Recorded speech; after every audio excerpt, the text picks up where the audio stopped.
പ്രവർത്തനത്തിനിടയിലാണ് ദേശീയപാത അതോറിറ്റിയുമായി ബന്ധപ്പെട്ട് ഈ പ്രശ്നത്തെ മുന്നോട്ട് കൊണ്ടുപോയി വടകരയുടെ സാധ്യതകൾ നമ്മളിപ്പോൾ ഇടപെട്ട കാര്യങ്ങൾ മാത്രം നിരവധി ഇടപെടൽ നടത്തിയിട്ടുണ്ട്.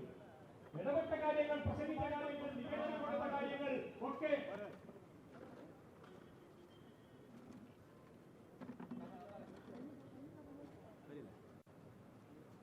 ഞാൻ പറഞ്ഞ് അവസാനിപ്പിക്കാം.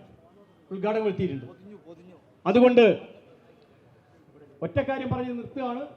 ദേശീയപാത അധികൃതരുമായി ബന്ധപ്പെട്ട് നാം നാളിന് വരെ നടത്തിയ നിരവധി ഇടപെടലുകളൊക്കെ നാം അനുസ്മരിക്കുന്ന ഒപ്പം തന്നെ എന്ത് എന്ന ചോദ്യത്തിന് ഉത്തരം കണ്ടെത്താൻ കൂടി നമുക്ക് കഴിയട്ടെ എന്ന് ആശംസിച്ചുകൊണ്ട് ഈ സമരത്തിൽ പങ്കെടുക്കുന്ന മുഴുവൻ ആളുകളെയും കേരള സംസ്ഥാന വ്യാപാരി വ്യവസായ സമിതിക്ക് വേണ്ടി അഭിവാദ്യം ചെയ്തുകൊണ്ട് ഞാൻ അവസാനിപ്പിക്കുന്നു.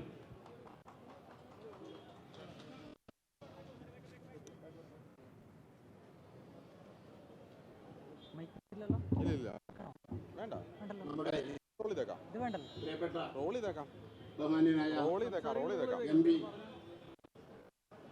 ഷാഫി പറമ്പിൽ ഇവിടെ എത്തിക്കഴിഞ്ഞിരിക്കുകയാണ്.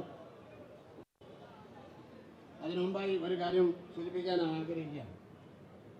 ഈ ദേശീയപാത വിഷയത്തിൽ ഏറ്റവും പ്രധാനമായി കാര്യങ്ങൾ നീക്കിയത് നമ്മുടെ ബഹുമാനപ്പെട്ട MP ആണ്.